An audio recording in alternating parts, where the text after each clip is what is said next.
उजाडू दे आज साकड हे माग, होऊ दे पहाट नवी आता. होऊन जाऊ दे साऱ्या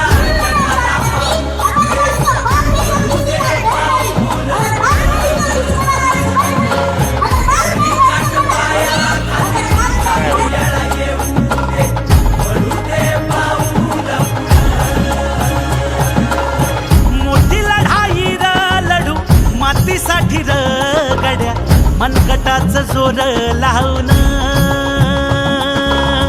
दाटला जरी अंधार एकजूट होऊ आज, दिवा देऊ तेज धावर.